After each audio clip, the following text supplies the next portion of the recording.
Okay, I'm at a two-wheel drive 2000 Ford Ranger. This had the factory tires on it, which were smaller, and I wanted to go to a bigger tire and a bigger wheel. These are Kumau's 235 75 R15 on a 10-inch wheel. Got them on eBay, so the wheels are $350 delivered to your door. Can't go wrong. The tires, I happen to have had them around for a few years but never really used them. So, trying to make this video short. One of the things I did was got a kit off eBay, $60 for a 4-inch block, actually 2 4-inch blocks, and the U-bolts. You have to support it at the front of the differential so that it doesn't flip down on you, and you may have to use a friction jack in order to get it back or forward or wherever you want it to be at in the right position.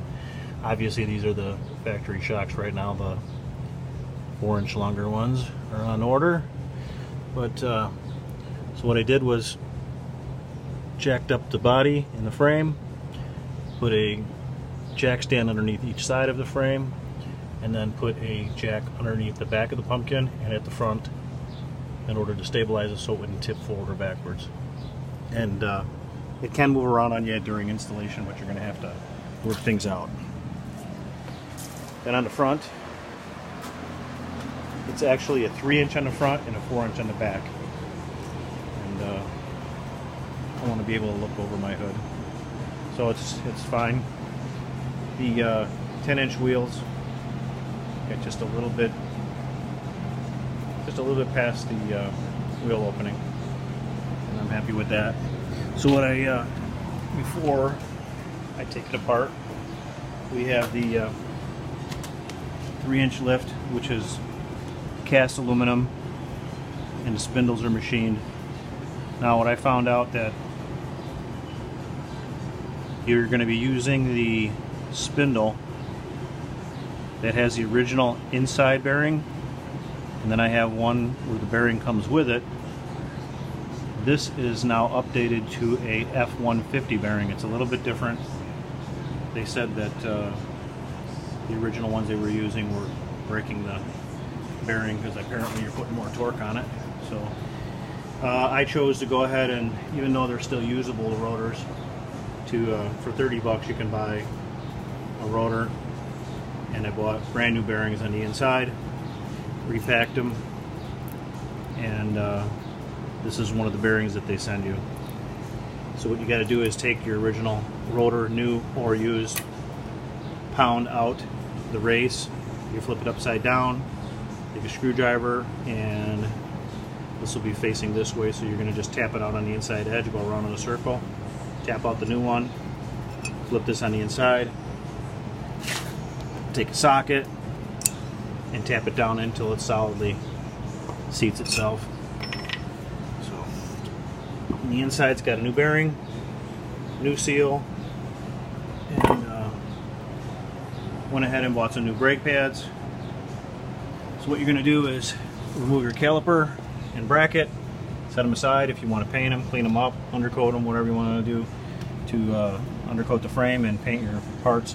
But you're going to have to take this bolt out here, which is your upper ball joint. You're going to have to take 2 bolts off of your caliper, set that aside, and your caliper bracket. There's 2 15mm bolts you'll find down on the inside. Take that out, clean it up a little bit, paint it, put it all back together. Your outer tie rod end, which is this bolt here, and your lower ball joint. So once you get all those loose, you tap them loose, whatever you need to do to get them loose.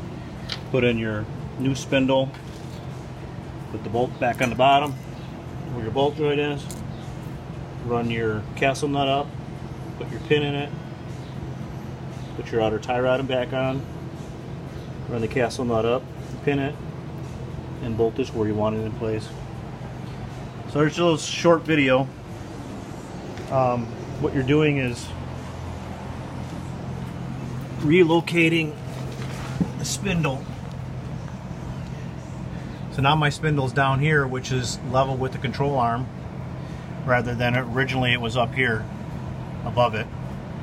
So by not changing any of the coils or any stabilizers or anything like that, you're still going to get the same ride, but your spindle is brought down to the bottom of the lower control arm in alignment with that. So you're getting the lift without changing any other parts other than the bearing. And I chose to do a rotor, bearings, and seals. So that's it. I hope this might be able to help somebody and figuring out if they want to put a lift on their two-wheel drive. You can get underneath here now. You got plenty of clearance. You can change your oil. And I got to get underneath here and clean up the frame, as you see, and undercoat it and make it look nice and clean. So that's it for today. Hope this helps. Thank you for watching. Bye.